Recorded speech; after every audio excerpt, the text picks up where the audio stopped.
अस्सलाम वालेकुम एवरीवन। आज की वीडियो के अंदर हम पढ़ने लगे जी हमारा फ्लो चार्ट, जो आपकी मैनेजमेंट का फ्लो चार्ट होता है ऑफ द प्रोप्टोसिस। तो फर्स्ट ऑफ ऑल आपने पूछनी होती है, कोई भी पेशेंट आपके पास प्रोप्टोसिस का है तो आपने सबसे पहले हिस्ट्री पूछनी होती है कि एज के किस रिलेटेड है। चिल्ड्रन के अंदर मोस्ट कॉमनली रेटिनोब्लास्टोमा, रेब्डोमायोसार्कोमा, डेर्मोइड सिस्ट वगैरह जो है वो कॉमनली होती है, तो आपने एज ऑफ ऑनसेट ज़रूर पूछना है। फर्दर आपके पास आ जाता है जी मोड ऑफ ऑनसेट या उसकी प्रोग्रेशन क्या है, तो एक्यूट है या आपके पास क्रॉनिक है। एक्यूट जो होता है उसके अंदर ऑर्बिटल सेलुलाइटिस है, आपके पास कोई इन्फ्लेमेटरी कंडीशन है या आपके पास रेब्डोमायोसार्कोमा होता है, जबकि क्रॉनिक कंडीशन के अंदर कोई ग्लायोमा वगैरह मौजूद हो सकता है। फर्दर आपने पूछना है कि वो पेनफुल कंडीशन है या पेनलेस कंडीशन है, क्योंकि आपके पास इन्फ्लामेटरी या आपके पास इन्फेक्टिव या कार्सिनोमा वगैरह जो मोस्ट कॉमनली होते हैं वो पेनफुल होते हैं, तो आपने ये भी चीज़ें ज़रूर पूछनी है। एसोसिएटेड सिम्टम्स आपने पूछने हैं, जिसके अंदर विजन लॉस है, पेन है, डिप्लोपिया है, इस तरह की कंडीशंस आप पूछ सकते हैं। फर्दर आपने पूछना है कोई पास्ट मेडिकल हिस्ट्री तो नहीं है, कोई थायराइड डिजीज़ की, कोई मेलिग्नेंसी की हिस्ट्री हो सकती है। साथ ही आपने ड्रग हिस्ट्री पूछनी है, जिसमें स्टीरॉयड्स आ जाते हैं, आपके पास एंटीकोएगुलेंट्स आ जाते हैं। फैमिली हिस्ट्री पूछनी है आपने, तो ये आपने सारा कुछ ज़रूर पूछना होता है। ठीक हो गया जी। कोई ट्रॉमा वगैरह की हिस्ट्री तो नहीं है, तो ये भी आपने ज़रूर पूछना है। फर्दर आपके पास आ गया जी एग्जामिनेशन क्या करनी है, तो हमारे पास सबसे पहले आ जाती है जी लोकल एग्जामिनेशन, एंड देन आपके पास आ जाती है जी विजुअल एग्जामिनेशन। तो सबसे पहले हम देखते हैं जी लोकल एग्जामिनेशन के अंदर आपने इंस्पेक्शन करनी है कि यूनिलेटरल है, बायलेटरल है, वो आपने देख लिया। फिर आपने position of eyeball check करनी है कि ये एक्सियल आपके पास ग्रोथ है या नॉन एक्सियल, यानी आपके पास सेंट्रल ग्रोथ है या आपके पास नॉन सेंट्रल ग्रोथ है। तो सेंट्रल के अंदर आपके पास ग्लायोमा या आपके पास कैपिलरी हेमेंजियोमा वगैरह प्रेजेंट होते हैं, जबकि जो आपके पास नॉन एक्सियल ग्रोथ होती है उसके अंदर पैरानेजल साइनसिस या मेटास्टेटिस वगैरह प्रेजेंट हो सकते हैं। फर्दर आपने पालपेट करके देखना है, लेकिन आपने पेशेंट से ज़रूर पूछ लेना है कि पेनफुल है या पेनलेस है। अगर वो कहता है पेनफुल है तो आपने पालपेट नहीं करना। अगर जो आपको लंप पालपेट होता है तो वो आपके पास कोई रीजनल लिम्फ नोड हो सकता है। ठीक है जी, तो इस तरह की कोई कंडीशन भी आपके पास प्रेजेंट हो सकती है। फर्दर आपने देखना है कि उसके अंदर कोई पल्सेशन वगैरह प्रेजेंट तो नहीं है, आपने ऑस्कल्टेट करके उसको देखना है। तो आपको एवी फिस्टूला वगैरह या आपको कोई भी फिस्टूला कैरोटिड कैवर्नस साइनस का कोई फिस्टूला वगैरह प्रेजेंट हो सकता है, तो वो आपके पास ऑस्कल्टेट करेगा यानी पल्सेट करेगा। फर्दर आपके पास आ जाती है विजुअल एग्जामिनेशन, तो आपने विजुअल एक्विटी का पूछना है, डिक्रीज होगी अगर ऑप्टिक नर्व इन्वॉल्वमेंट होगी। साथ ही आपने प्यूपिलरी रिएक्शन का पूछना है, आपने एक्स्ट्रा ऑकुलर मसल की मूवमेंट पूछनी है, रिस्ट्रिक्टेड है या नहीं है, पेनफुल है, किस तरह की है। आपने लिड को चेक करना है, कंजक्टाइवा को चेक करना है, आपने पेरी ऑर्बिटल चेंजेस देखने हैं, फंडस एग्जामिनेशन करनी है, आपने डिस्क की स्वेलिंग को देखना है, डीमा को देखना है, एंड साथ ही आपने मेजरमेंट ऑफ प्रोप्टोसिस करनी है with the help of hurtle और द ल्यूड मेजरमेंट जो आपके पास होती है। एंड फर्दर आपने सिस्टेमिक एग्जामिनेशन में पूछना है कोई हिस्ट्री ऑफ थायराइड डिजीज़ या आपके पास कोई भी इन्फेक्टिव या इन्फ्लामेटरी डिजीज़ या कोई ट्रॉमा की हिस्ट्री तो प्रेजेंट नहीं है। ठीक हो गया। तो ये आपके पास आ जाती है जी हमारी जो आपकी एग्जामिनेशन थी। फर्दर आपके पास आ जाता है जी इन्वेस्टिगेशन किस तरह से आपने करनी है। तो इन्वेस्टिगेशन के अंदर हमारे पास लैब है, हमारे पास इमेजिंग है, एंड देन आपके पास हिस्टोपैथोलॉजी आ जाती है। लैब के अंदर आपने CBC करा लेना है, आपने ESR करा लेना है, T3 T4 करा लेना है, और साथ ही TSH करा लेना है। आपने एनका देख लेना है। ठीक है जी, एनका में आप एंटीबॉडीज़ को चेक करते हैं, साइटोप्लाज्मिक एंटीबॉडीज़ को।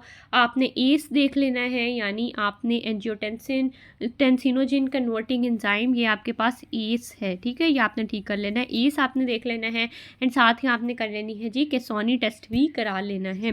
फर्दर इमेजिंग के अंदर आपने एक्सरे करा लेना है, CT scan, MRI soft tissue का करा सकते हैं, ऑर्बिटल वीनोग्राफी है, आपके पास कैरोटिड एंजियोग्राफी है, एंड फर्दर एक आपके पास और जो अब नई टेक्निक है दैट इज़ DSA, यानी आप डिजिटल सब्सट्रैक्शन एंजियोग्राफी भी करवा कर देख लेते हैं। फर्दर हमारे पास आ जाती है जी हिस्टोपैथोलॉजी। हिस्टोपैथोलॉजी में आपने FNAB करा लेना है, यानी fine needle aspiration biopsy, and आप इंसिजनल बायोप्सी भी करा सकते हैं, एंड फर्दर आप एक्सिजनल बायोप्सी भी करवा सकते हैं।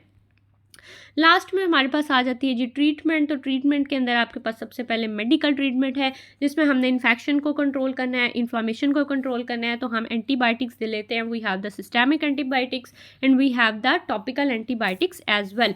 साथ आपके पास आ जाती है जी सर्जिकल ट्रीटमेंट। तो हम सर्जिकल में उसकी सर्जिकल एक्सीजन कर देते हैं एंड हम एक्जेंटिडेशन भी कर देते हैं, जिसमें हम सारा कॉन्टेंट को, आई के सारे कॉन्टेंट को along with the eye ball remove कर देते हैं। फर्दर हम रेडिएशन थेरेपी भी दे सकते हैं अगर कोई मेटास्टेटिक ट्यूमर आपके पास मौजूद है। तो ये थी जी आपकी वन चार्ट, आपकी flow chart management of the proptosis. Further हम देखते हैं जी हमारे पास आ जाता है ऑर्बिटल सेलुलाइटिस। ऑर्बिटल सेलुलाइटिस आपके पास क्या होता है?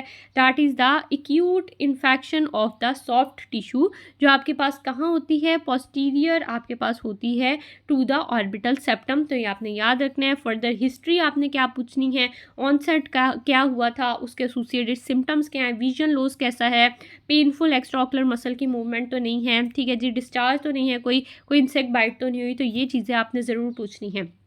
फर्दर आपके पास आता है कि आपने डिफरेंशियल डायग्नोसिस कई बार आपसे 1-2 नंबर में पूछ लिए जाते हैं, तो उसके अंदर आपने सारे जो पेनफुल वाले आपके थे हमारे पास पेनफुल प्रोप्टोसिस के सारे डिफरेंशियल डायग्नोसिस थे, तो वो आपने यहाँ लिख देने हैं। आपके पास ऑर्बिटल सेलुलाइटिस के अंदर सबसे पहले आपने लिखना है जी प्री सेप्टल सेलुलाइटिस, ठीक है जी, प्री सेप्टल सेलुलाइटिस। फर्दर आपने लिखना है इंसेक्ट बाइट ट्रोमा कंजक्टिवाइटिस, ठीक है जी। उसके बाद रप्चर डर्मोइड ल्यूकीमिया एंड रेब्डोमायोसार्कोमा वगैरह की कंडीशन आप लिख सकते हैं।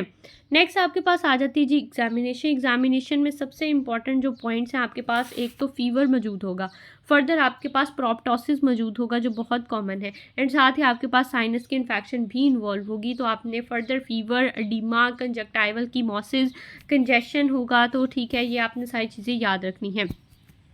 प्रोप्टोसिस होगा, ठीक है, आपके पास डिक्रीज़ हो जाएगी विजुअल एक्यूटी, ये सारी चीज़ें आपने याद रखनी है। डिस्क की आपके पास इन्वॉल्वमेंट हो जाएगी, आपके पास रिलेटिव एफरेंट पिपलरी डिफेक्ट जो है वो आपके पास एब्सेंट होगा, ये आपने याद रखना है, ठीक है। साथ ही आपके पास कंजेशन रेटिनल वेसल की आप ऑफ्थेल्मोस्कोप से देखेंगे तो आपको डिस्क का डीमा भी नज़र आएगा। साथ ही हम देख लेते हैं इन्वेस्टिगेशन क्या करनी है। तो CBC ESR करा लेना है, आप कंजक्टाइवल या नेजल स्वैब करके कल्चर एंड सेंसिटिविटी करके चेक कर सकते हैं ऑर्गेनिज्म कौन सा इन्वॉल्व है। साथ ही आप ऑर्बिटल अल्ट्रासोनोग्राफी करा सकते हैं, CT स्कैन MRI करा सकते हैं, प्लेन एक्सरे भी करवा सकते हैं। फर्दर हमारे पास ट्रीटमेंट आती है, जिसके अंदर आपने सबसे पहले, ये एक एमरजेंसी कंडीशन है, तो आपने सबसे पहले पेशेंट को हॉस्पिटलाइज करना होता है। देन आपने देनी है जी टॉपिकल एंटीबायोटिक्स, सिस्टेमिक एंटीबायोटिक्स, आप पेन को रिलीफ करने के लिए एनाल्जेसिक्स देंगे, एंड साथ ही आप अपनी सर्जिकल ट्रीटमेंट, सर्जिकल डिस्चार्ज कर सकते हैं एब्सेस का, ठीक हो गया। फंक्शनल एंडोस्कोपिक साइनस सर्जरी वगैरह, फेस वगैरह भी परफॉर्म की जाती है इस कंडीशन के अंदर। अब एक आपका बहुत इंपॉर्टेंट क्वेश्चन जो है बार बार आता है, दैट इज़ आपका प्री सेप्टल सेलुलाइटिस और ऑर्बिटल सेलुलाइटिस का डिफरेंस कई बार आपसे पूछ लिया जाता है। तो जो आपके पास एनाटॉमिकल लोकेशन होती है, आपने साथ साथ इसको लिखते जाना है। तो that is acute infection of the orbital soft tissue that is interior to the orbital cavity, that is posterior to the orbital cavity, ठीक हो गया। ये आपके पास एक हो गया। दूसरा आपके पास आ जाता है जी प्रोप्टोसिस किस तरह का है। तो प्रोप्टोसिस आपके पास इसके अंदर एब्सेंट है और आपके पास ऑर्बिटल सेलुलाइटिस में प्रेजेंट होता है। फर्दर आपके पास आ जाते हैं जी ऑक्यूलर मोबिलिटी। ऑक्यूलर मोबिलिटी जो है यहाँ पर नॉर्मल होती है, जबकि यहाँ पर पेनफुल और रिस्ट्रिक्टेड है, ठीक हो गया। साथ ही आपके पास आ जाती है जी विजुअल एक्यूटी, ठीक है, आपके पास आ जाती है, सॉरी मैं थोड़ा सा रेज कर रही थी, आपके पास आ जाती है जी विजुअल एक्यूटी। विजुअल एक्यूटी जो है आपके पास प्री सेप्टल सेलुलाइटिस के अंदर नॉर्मल है, जबकि यहाँ पर डिक्रीज्ड होती है। साथ ही आपने कलर विजन को देख लेना है, कलर विजन यहाँ नॉर्मल है, यहाँ पर डिक्रीज्ड है। साथ ही आपने RAPD को देख लेना है, तो ये यहाँ पर एब्सेंट है, जबकि यहाँ पर प्रेजेंट होती है, ठीक हो गया। साथ ही आपने प्रेजेंटेशन चेक करनी है कि किस तरह से होती है। तो यहाँ पर लिड की आपको स्वेलिंग नज़र आती है, एडिमा नज़र आता है, कीमोसिस नज़र आता जाता है। यहाँ पर आपको लिड की स्वेलिंग, एरिथीमा, आपको साथ ही कंजक्टाइवल की मोसिस, ठीक है, कंजेशन नज़र आएगी, प्रोप्टोसिस नज़र आएगा, सारा कुछ नज़र आएगा। साथ ही आपके पास जो सिस्टेमिक सिम्टम्स हैं वो यहाँ पर एब्सेंट होते हैं, जबकि यहाँ पर जो हैं वो आपके प्रेजेंट होंगे। यानी आपके पास फीवर प्रेजेंट है, आपके पास सेरिब्रल सिम्टम्स भी प्रेजेंट हो सकते हैं। तो आपके पास ये सारे इनके डिफरेंस आ जाते हैं, तो इनको आपने अच्छे से याद रखना है।